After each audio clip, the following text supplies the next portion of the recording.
Hello students, welcomes you on my YouTube channel Physics by Kamal sir. Dear students, हम कर रहे हैं plus two class का chapter number 1 electric charge and field. तो dear student, इससे पहले हमने पार्ट नंबर 1 किया था इक्विलिब्रियम ऑफ चार्जेस से। आज हम बात करेंगे part number 2 equilibrium of charges, जो सिमेट्रिकल ज्योमेट्रिकल फिगर जो होंगे उनकी हम बात करेंगे। पहले हमने चार्ज की बात की थी कि एक सिंगल चार्ज किस प्रकार से रेस्ट पोजीशन पे रहेगा या उसका पूरा सिस्टम है वो किस प्रकार से रेस्ट में रहेगा। तो कंडीशन क्या होती है इक्विलिब्रियम की कि नेट फोर्स इज जीरो। जो नेट फोर्स होगा उसकी वैल्यू क्या होगी, हमारे पास जीरो होगी। तो डियर स्टूडेंट, जब भी हम किसी फिगर की बात करते हैं तो फिगर के अंदर हमारे पास क्या हो सकता है, ट्रायंगल हो सकती है, स्क्वायर हो सकता है, रेक्टेंगल हो सकती है, पेंटागनल, हेक्सागनल, मतलब जो भी ज्योमेट्रिकल फिगर है उसकी वजह से हम चार्ज पार्टिकल को यहाँ पे कैलकुलेट कर रहे हैं। तो उससे पहले जो हमारे पास होता है जिसकी हम बात करते हैं, जो सबसे मोस्ट इंपोर्टेंट हमारे पास यहाँ पे रूल है, वो है triangle law of vector addition. Triangle law of vector addition. Triangle law of vector addition का सिर्फ हमें यहाँ पे रूल यूज करना है, बाकी कुछ नहीं, कि जो रिजल्टेंट होता है R square is equal to A square plus B square plus 2ab cos theta. ठीक है, अगर मैं फिगर बना के बात करता हूँ तो यहाँ पे हम इस प्रकार से इसका फिगर बना सकते हैं कि पैरेललोग्राम हमारे पास है और पैरेललोग्राम के अंदर हमने क्या फाइंड आउट किया था, जो डायगोनल्स होते हैं वो उसके रिजल्टेंट को रिप्रेजेंट करते हैं, ए और बी। इन दोनों के बीच का जो एंगल होता है ए और बी का, उसको भी थीटा लिखा, और बी जो रिजल्टेंट है जो ए की डायरेक्शन के साथ एंगल फॉर्मेशन करता है उसको हमने बीटा, जो डायरेक्शंस को रिप्रेजेंट करता है।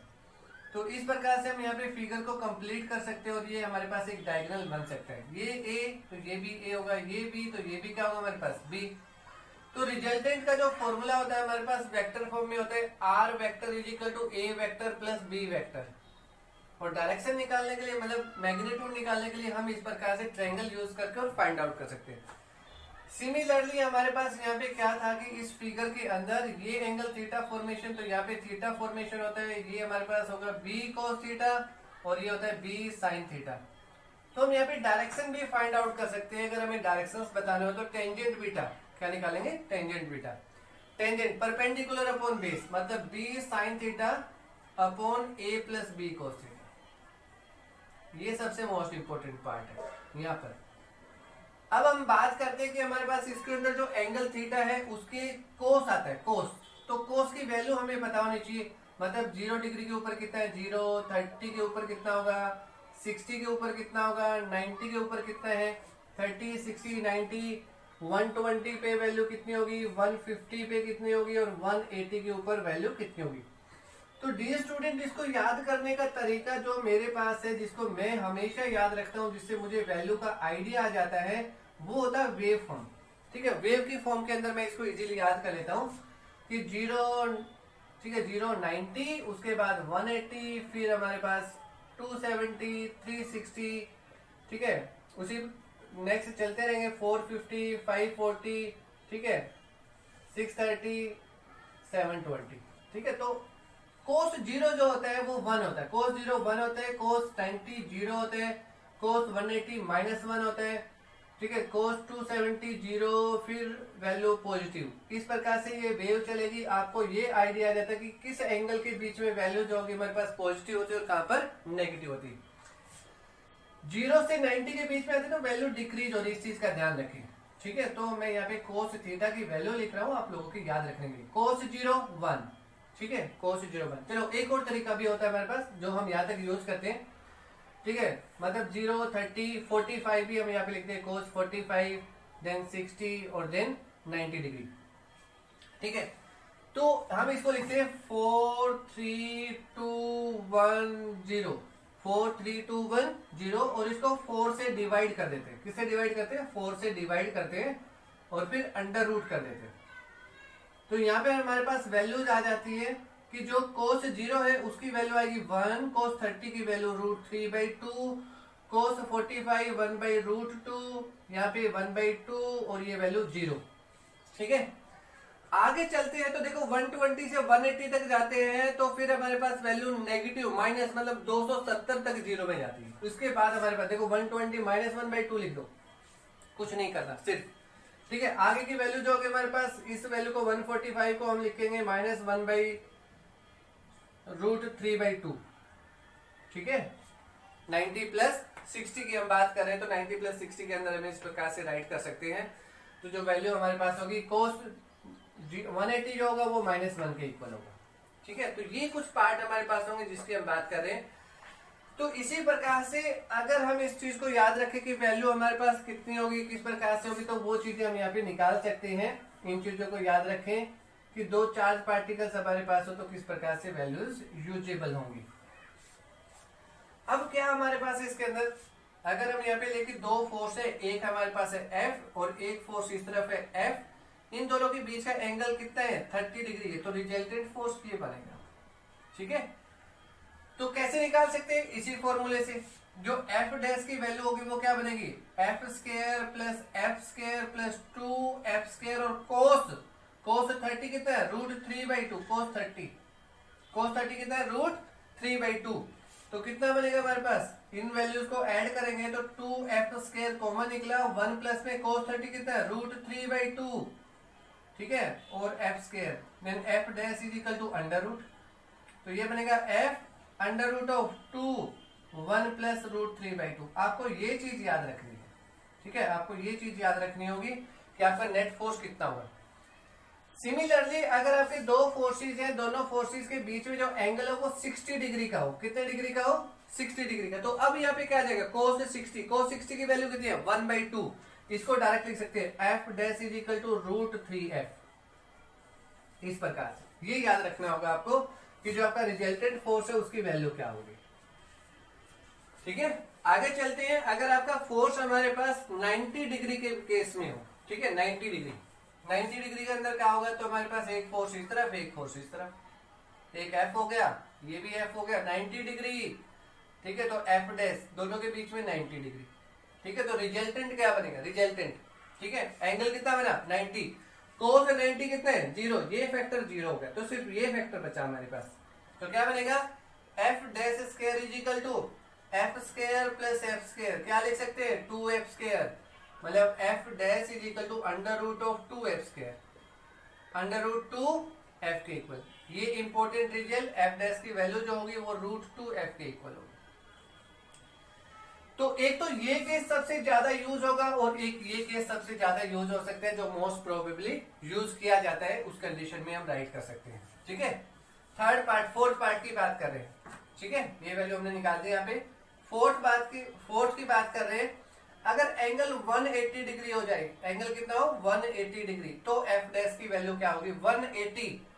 ठीक है, 180 की वैल्यू जो हमारे पास है वो -1 है, कितनी है -1। तो कैसे निकालेंगे, देखो F dash square is equal to F square plus F square plus 2F square cos 180, cos 180 -1, cos 180 -1, तो ये बनेगा 2F square minus 2F square equal to 0।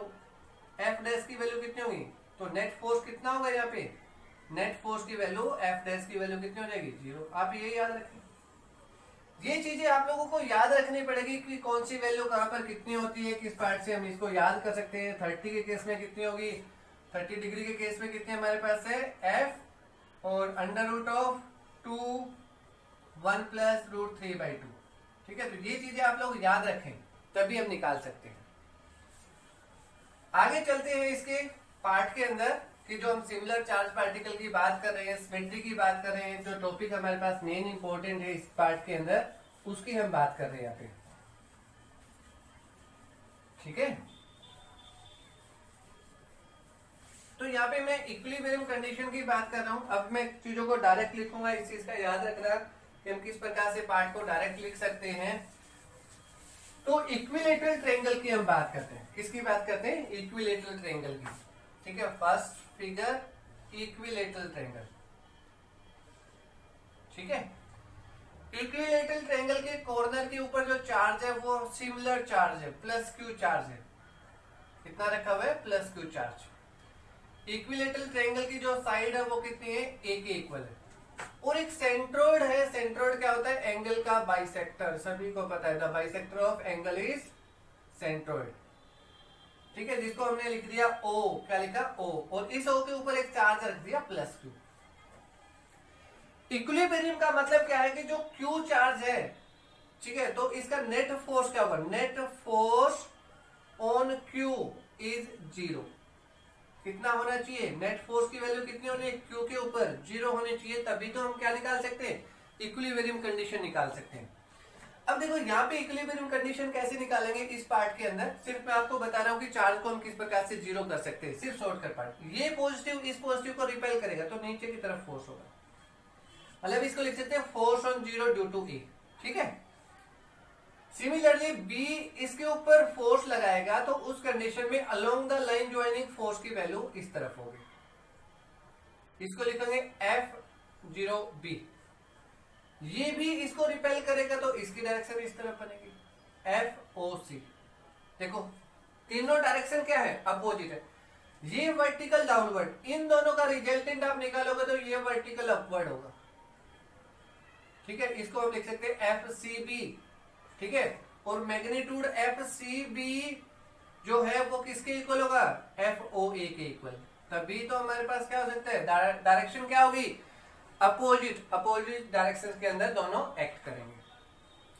अब हमें क्या बताना है इस कंडीशन के अंदर, जो आपका Q चार्ज है इसका नेचर कैसा होगा, इसका नेचर कैसा होगा, इसका मैग्नीट्यूड कैसा होगा जब ये इक्विलिब्रियम कंडीशन में आए। तो जो B के ऊपर चार्ज है और C के ऊपर चार्ज है, B वाला इस C वाले को क्या करेगा, रिपेल करेगा। तो यहाँ पे बनेगा force on C due to B, जिसकी आप वैल्यू निकाल सकते हो, क्या K, Q और Q स्क्वायर, डिस्टेंस बाई में A स्क्वायर, लिख दो। ये प्लस इस प्लस को क्या करेगा, ये भी रिपेल करेगा, लिख दो FCA, वैल्यू क्या होगी, K Q square by A square. यहाँ पे एंगल जो होता है वो 60 डिग्री, ये एंगल 60, तो ये एंगल भी कितना बना, 60 डिग्री। इन दोनों का रिजल्टेंट इस तरफ बनेगा, इसको हम क्या लिखेंगे, FC। अभी हमने पार्ट किया था, अगर हमारे पास दोनों मैग्नीट्यूड सेम हो, दोनों मैग्नीट्यूड क्या हो, सेम हो, और एंगल कितना हो, 60 डिग्री का हो, तो रिजल्टेंट क्या होगा हमारे पास, FC is equal to √3 of any force. इन दोनों में से किसी एक फोर्स के बराबर होता है। अभी Q यूज किया था तो डायरेक्ट वैल्यू लिख सकते हैं 3KQ square by A square. देखो निकल गया ना डायरेक्ट, इसीलिए हमने पहले वाला पार्ट किया था। अब देखो इक्विलिब्रियम कंडीशन में मतलब ये फोर्स अगर इस तरफ है तो जो सेंटर वाला फोर्स चार्ज है और ये जो C के ऊपर जो प्लस Q चार्ज है, अगर ये भी प्लस ये भी प्लस, तो ये रिपेल करेगा तो डायरेक्शन इस तरफ हो जाएगी। डायरेक्शन इस तरफ होगी तो नेट फोर्स 0 नहीं होगा। इसलिए क्या होगा हमारे पास जो Q चार्ज है उसका नेचर क्या होगा, माइनस होगा। क्या होगा, माइनस होगा। तो ये माइनस Q इस प्लस Q को क्या करेगा, अपनी ओर अट्रैक्ट करेगा, मतलब force on C due to 0। और इक्विलिब्रियम कंडीशन के अंदर क्या होगा, FOC का magnitude is equal to FC के मैग्नीट्यूड के, जिससे आप क्या फाइंड आउट कर सकते हो, value of Q find out कर सकते हो। क्या फाइंड आउट कर सकते हैं, वैल्यू ऑफ Q। तो सबसे पहले हमें क्या चाहिए, ये साइड चाहिए, ठीक है। तो यहां से परपेंडिकुलर ड्रॉ कर दे तो ये D बना, तो एक छोटी सी राइट एंगल ट्रायंगल बन जाती है। मैं यहाँ पे एक राइट एंगल ट्रायंगल बना रहा हूं, जिसको हमने लिखा, ये पॉइंट है O, ये पॉइंट है C, ये पॉइंट है D, और इसके बीच में ये एंगल है 30 डिग्री। ये हाफ ऑफ द है, टोटल A के इक्वल हाफ कितने रह गई, A/2। तो ये बेस, ये आपको फाइंड आउट करना है। तो आप यहाँ पे लिख सकते हो base upon hypotenuse is cos theta, cos 30। तो बेस है A/2, hypotenuse S is cos 30। तो हाइपोटेन्यूज निकाल सकते हो, हाइपोटेन्यूज कितना बना, A/2। cos 30 की वैल्यू अभी निकाले थे कितनी, √3/2। तो ये वैल्यू आ गई आपके पास A/√3, ठीक है, A/√3। तो आप इस फोर्स की वैल्यू निकाल सकते हो। FC कितना होगा, Q बाई में इस डिस्टेंस का स्क्वायर, मतलब इसका square, A/√3, A square by √3, 3 ऊपर चला। दोनों की वैल्यू आपने क्या लिखी, सेम, लिख दो भाई सेम। कितना होगा, 3KQ बाई में A square is equal to ये value √3KQ square by A square. A square से A स्क्वायर कैंसिल, KQ से KQ कैंसिल्ड आउट, 3 से √3 कैंसिल्ड आउट, यहाँ पे √3 लिखेंगे। तो ये बना √3 इंटू में Q is equal to Q, ठीक है, तो Q is equal to Q by √3 और वैल्यू क्या होगी इसकी माइनस, अपोजिट साइन होंगे, इस चीज का ध्यान रखें आप लोग। तो डियर स्टूडेंट, ये हमारे पास है equilibrium of A symmetrical geometrical point charge system की वजह से, जहां पे हमने डिस्कस किया था इक्विलेटरल ट्रायंगल। ठीक है, अब हम नेक्स्ट टॉपिक की बात करते हैं जिसमें हम डिस्कस करेंगे किसके बारे में, एक जो हमारे पास स्केयर की बात करते हैं। ठीक है, स्केयर के केस में कैसे होगा, ध्यान से देखते जाएं, ये चीजें मोस्ट इंपोर्टेंट है। नेट फोर्स कितना होना चाहिए इक्विलिब्रियम कंडीशन में, तो 2 नंबर पार्ट की बात करें, स्केयर की बात करें, स्केयर है ना, क्या होती है स्केयर के केस में, sides are equal, angles are 90 degree, सभी कॉर्नर के ऊपर चार्ज प्लस Q। ठीक है, side of square is A, diagonal को मीट करवा दो, जरूरत पड़ेगी। जरूरत क्या है कि डायगनल के जहां पे मीट करता है उस सेंटर के ऊपर हमने चार्ज रख दिया, कौन सा, प्लस Q। ठीक है, तो इक्विलिब्रियम में होगा, ये प्लस Q है माइनस Q है, वो हमें फाइंड आउट करना है। ठीक है, और हमारे पास इक्विलिब्रियम कंडीशन में देखो क्या हुआ, अगर इसकी बात करूं, ये प्लस, अगर ये भी प्लस है तो ये इसको रिपेल करेगा तो डायरेक्शन इस तरफ बनेगी, फोर्स O के ऊपर A ने लगाया। ठीक है, फिर C वाला भी प्लस, ये भी प्लस, ये इस तरफ फोर्स लगाएगा, force on 0 due to C, very good. D वाला इसके ऊपर फोर्स लगाएगा तो इस तरफ फोर्स होगा, force on O due to D। B वाला फोर्स लगाएगा तो इस तरफ बनेगा, force on 0 due to B।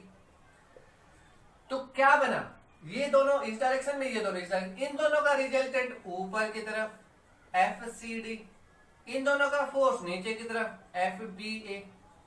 ठीक है, दोनों की डायरेक्शन क्या होगी, अपोजिट, तो नेट फोर्स क्या हो गया, नेट फोर्स इज 0। ठीक है, अगर ये पॉजिटिव है तो, नेगेटिव है तो क्या होगा, सिर्फ ये डायरेक्शन चेंज होगी, मतलब यहाँ पे होगा FOA, यहाँ पे होगा FOC, यहाँ पे FOB, यहाँ पे FOD, सिर्फ इतना सा, बाकी नेट फोर्स क्या हो गया, 0। आगे कंडीशन, अब हमें इसका नेचर बताना कि ये नेचर क्या होगा, तो हम क्या करते हैं, सी के ऊपर ही निकाल लेते हैं, इसकी सी हमारे पास जो है जहां पे हमने रखा हुआ है प्लस Q चार्ज, तो ये जो प्लस Q है ये इसके ऊपर फोर्स लगाएगा, F of C due to B, ये फोर्स लगाएगा, इस तरफ बनेगा, F of C due to D। ठीक है, आप इनकी वैल्यू निकाल सकते हो, क्या निकलेगी, ये डिस्टेंस किसके इक्वल है, A के इक्वल, तो क्या बनेगा, KQ² बाई A²। ये डिस्टेंस कितना बना, KQ² by A², very good. अब ये भी थर्ड सिस्टम है ना इसकी वजह से, तो ये इसके ऊपर फोर्स लगाएगा तो इसकी direction along the line joining, कितना बनेगा हमारे पास, FCA। अब ये डिस्टेंस चाहिए, ये डिस्टेंस, ये A, तो ये कितना होगा, ये होगा हमारे पास जो AC है वो होता है √2A के इक्वल, √2A के इक्वल, तो क्या बनेगा, KQ² बाई में 2A², इस चीज का ध्यान रखें।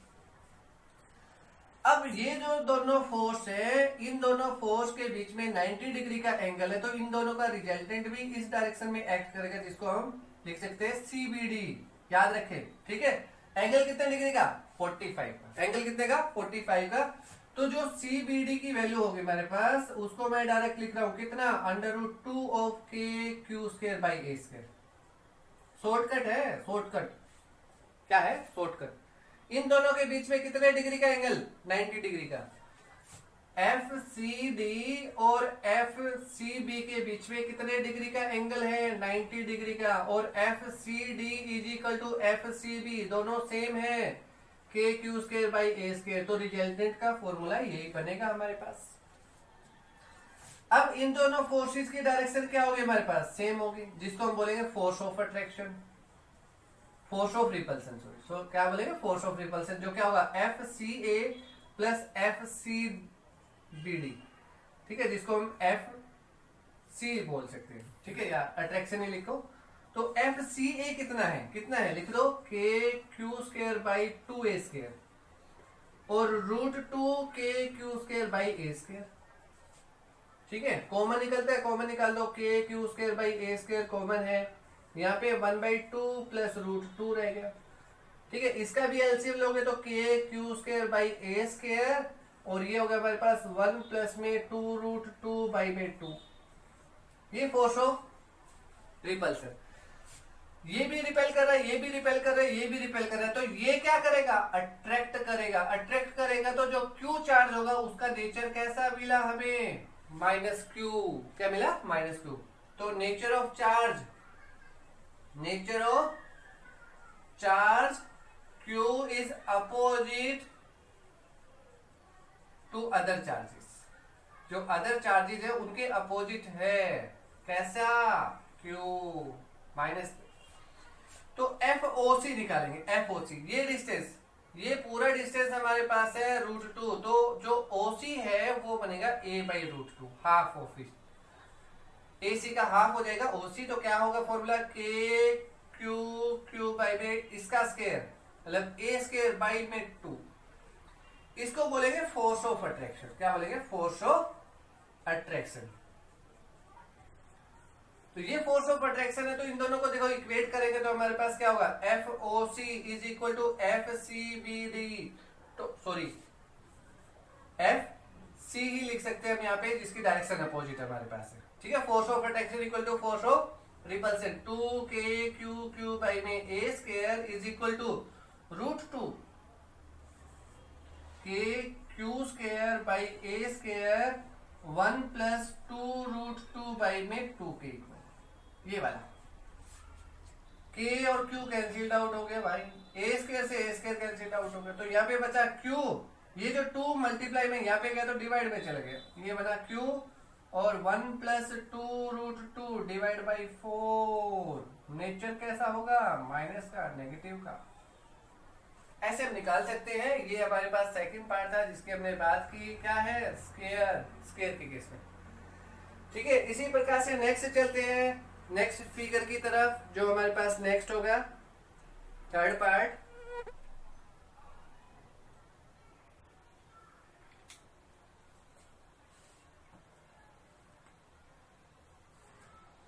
ठीक है, तो अगर हम सिमिलर की बात करते रहेंगे तो हम फाइंड आउट कर सकते हैं, इजीली फाइंड आउट कर सकते हैं।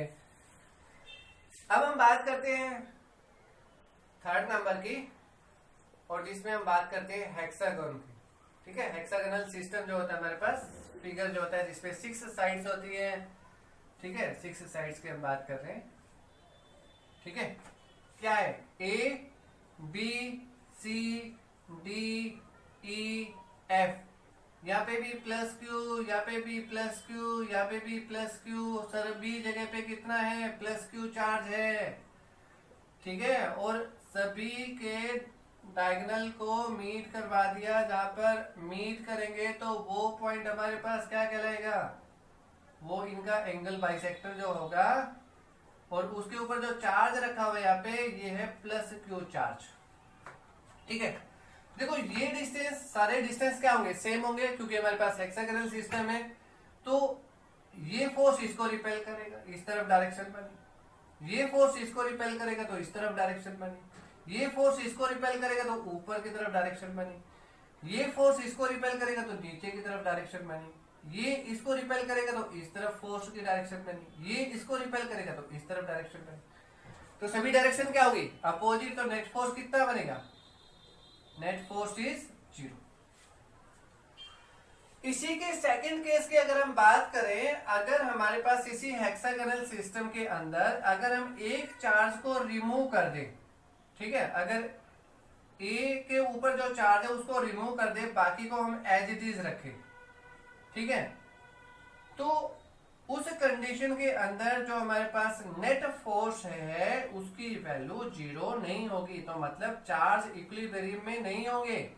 ठीक है, लाइन ज्वाइनिंग की बात करते हो तो इस चीज का ध्यान रखना है, इस चीज का जो पार्ट हमारे पास है उसकी हम बात कर रहे हैं। तो यहाँ पर देखो क्या होगा कि ये इसके अपोजिट, इसने मतलब यहाँ पे +Q चार्ज, एक फोर्स इस तरफ बनी डायरेक्शन, इसकी वजह से डायरेक्शन इस तरफ बनेगी, इसकी वजह से डायरेक्शन ऊपर की तरफ बनी, इसकी वजह से डायरेक्शन नीचे की तरफ बनी, ये डायरेक्शन इस तरफ बनी, और ए के ऊपर कोई चार्ज नहीं है। अब क्या होगा, देखो ये इसके अपोजिट कैंसिल, ये इसके अपोजिट कैंसिल, तो ये फोर्स बना। डायरेक्शन किस तरफ बनी, टुवर्ड अलोंग ओ ए, ठीक है। Net force not equal to zero, net force zero नहीं होगा। आप फाइंड आउट कर सकते हो, अगर ये साइड हमारे पास एल है तो हम इसको निकाल सकते हैं, इजीली फाइंड आउट कर सकते हैं। ऐसा ही पेंटागनल के केस में होता है, ऐसा ही जितने भी फिगर होते हैं उसके केसेस में आप फाइंड आउट कर सकते हो इजीली, ठीक है। अब एक सबसे मोस्ट इंपॉर्टेंट क्वेश्चन जो कभी कभी हमारे पास जेई मेन के अंदर पूछा गया था, ठीक है, जेई मेन के अंदर क्लॉक का क्वेश्चन है, ठीक है, जिसमें हमें टाइम कैलकुलेट करना है, टाइम फाइंड आउट करना है। जैसे घड़ी होती है उसी प्रकार से ही क्वेश्चन है, ठीक है, वैसे ही क्वेश्चन है। यहाँ पर सभी के 12 बजते हैं, यहाँ पर सभी के 6 बजते हैं, यहाँ पर 3, यहाँ पे 9, 12 के बीच में 1, यहाँ पे 2, यहाँ पे 4, यहाँ पे 5, ये 7, ये 8, ये 10 और ये 11, ठीक है। ये सेंटर पॉइंट क्या है, सेंटर पॉइंट। तो इस प्रकार से ये घड़ी जो मैंने बनाई है, इसके अंदर मैंने टाइम को लिख दिया कि हमारे पास टाइम क्या क्या है, एक्स की वैल्यू क्या है, ठीक है। 1 से लेकर जो हमारे पास टाइम की वैल्यू को मैंने फीड कर दिया है। अब डियर स्टूडेंट हमारे पास क्या है जो हम यहाँ पे फाइंड आउट करेंगे इस पार्ट के अंदर, कि हमें टाइम कैलकुलेट करना है। तो सभी की लाइन ज्वाइनिंग कर देते, लाइन ज्वाइनिंग कर लेते हैं एक बार। 12 के बराबर, 9 के सामने, 1 के सामने, 2 के सामने, ठीक है, 10 के सामने, ओके, 11 के सामने। लाइन ज्वाइनिंग करते हैं तो देखो पता चल जाता है। ये चार्ज है 1 कूलम, ये चार्ज है 2 कूलम, ये 3 coulomb, 4 coulomb, 5 coulomb, 6, 7, 8 coulomb, 9 coulomb, 10 coulomb, 11 और 12 कूलम। सेंटर के ऊपर एक चार्ज हमने रख दिया जिसकी वैल्यू है -1। कितनी है, -1, ठीक है। अब देखते हैं इसके अंदर क्या करेगा। देखो ये चार्ज इस चार्ज को क्या करेगा, अपनी ओर अट्रैक्ट करेगा, तो मतलब इसकी डायरेक्शन इस तरफ बनी ना, इसकी डायरेक्शन इस तरफ, और ये इसको अट्रैक्ट करेगा, ठीक है ना, ये इसको अट्रैक्ट, सभी का डिस्टेंस सेम है, ठीक है ना, ये डिस्टेंस क्या है, सेम।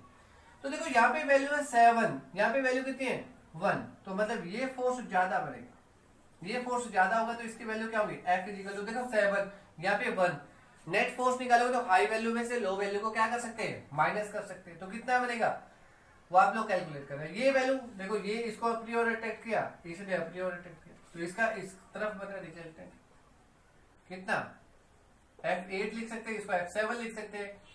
सिमिलरली इसका भी पार्ट यहाँ पे बनेगा F9, ये ज्यादा बनेगा तो हमारे पास नेट फोर्स इस तरफ बनेगा F10, इसकी वजह से इस तरफ फोर्स बना F11, इसकी वजह से ऊपर की तरफ फोर्स बना कितना, F12, ठीक है।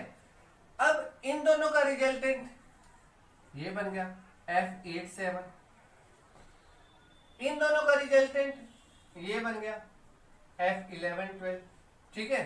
देखते जरा, इन दोनों का बीच का फोर्स इस तरह बन गया, ठीक है। देखो इन दोनों के बीच का, वैसे ही मैंने इसके और इसके बीच का फाइंड आउट किया, अगर इन दोनों के बीच का फाइंड आउट करते तो ये पार्ट हमारे पास कुछ इस प्रकार से बन जाता है। तो एक फोर्स ये बन गया, एक फोर्स ये बन गया, जिसको F2 और F1 दे देंगे, ठीक है। तो ये थोड़ी सी डायरेक्शन अपोजिट है, तो मतलब हमारे पास घड़ी में 9 नहीं बजेंगे, घड़ी में कितने बज जाएंगे, इतने। मतलब मान लिया कि हमारे पास जो नीडल होगी वो कहां पर मिलेगी हमें, एट द 9:30 के ऊपर मिलेगी, 9:30 बज जाएंगे घड़ी के ऊपर। तो डियर स्टूडेंट आप इस क्वेश्चन को प्रॉपर वे से करें, ठीक है, जो मोस्ट इंपोर्टेंट पार्ट है फिजिक्स के अंदर कई बार पूछे जाने वाला क्वेश्चन होता है। एक और क्वेश्चन करते हैं इसी के साथ साथ ही, ठीक है। ये आप लोग के लिए ये था जो आप लोग इजीली फाइंड आउट कर सकते हो, उसको घड़ी में टाइम बता सकते हो कि आपकी घड़ी में जो टाइम है वो कितने बजे होंगे। अभी नेक्स्ट क्वेश्चन की हम बात करते हैं इसी पार्ट के अंदर, चलते चलते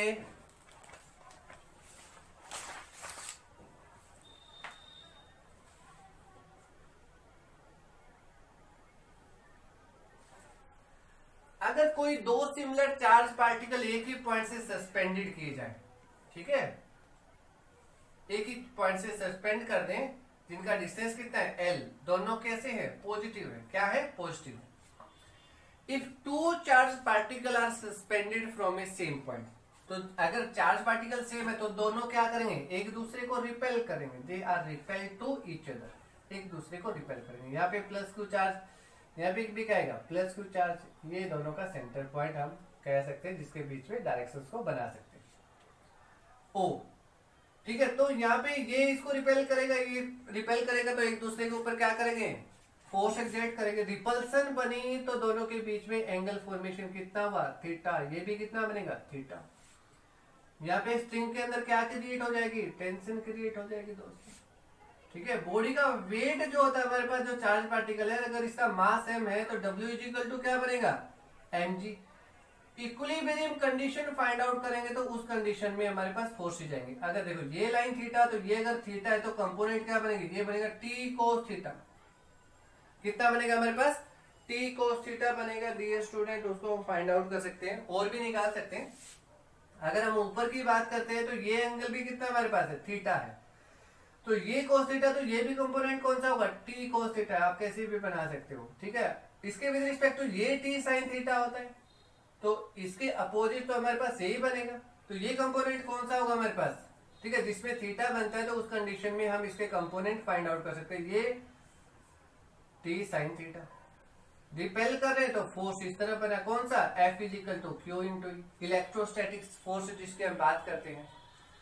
तो यहाँ पे क्या बनेगा इस पार्ट के अंदर कि जो हमारे पास F इलेक्ट्रोस्टैटिक फोर्स है, ठीक है, वो किसके इक्वल होगा, हमारे पास t sin थीटा के इक्वल होगा। इक्विलिब्रियम कंडीशन, ये दोनों फोर्सेस क्या होंगे, सेम। उसी प्रकार से t cos theta vertical upward weight of the body नीचे की तरफ, ठीक है, इस प्रकार से निकाल सकते हो आप इसी पार्ट के अंदर। तो क्या बनेगा, mg is equal to t cos theta, ठीक है। डायरेक्शन निकाल सकते हो, कुछ भी निकाल सकते हो। अगर मैं इन दोनों को डिवाइड करता हूं तो उस कंडीशन में क्या होगा, t sin थीटा बाई में t cos theta is equal to mg by में fe, ये कैंसिल आउट बना, क्या बना, tangent theta is equal to mg t sin theta, t sin theta किसके इक्वल हमारे पास है, fe बाई mg के इक्वल, तो fe बाई में mg, ओके। आगे चलते हैं। अगर हमारे पास g की वैल्यू 0 हो जाए, स्पेस की बात करते हैं, g 0 हो तो क्या होगा हमारे पास, tangent theta is equal to fe by 0, तो ये फैक्टर कितना बना, 0, तो 0 किस पे होता है, टेंजेंट 90 के ऊपर, then theta is equal to something divide by 0 मतलब इंफिनिटी, तो theta is equal to 90 degree के इक्वल होगा। इस पार्ट को हम राइट कर सकते हैं, निकाल सकते हैं वैल्यू, डिफरेंट चीजें हम फाइंड आउट कर सकते हैं, वो आप लोगों के लिए मोस्ट इंपोर्टेंट पार्ट होता है। अगर एक फॉर्मूला और लिखे, tangent theta is equal to fe by mg है, ठीक है।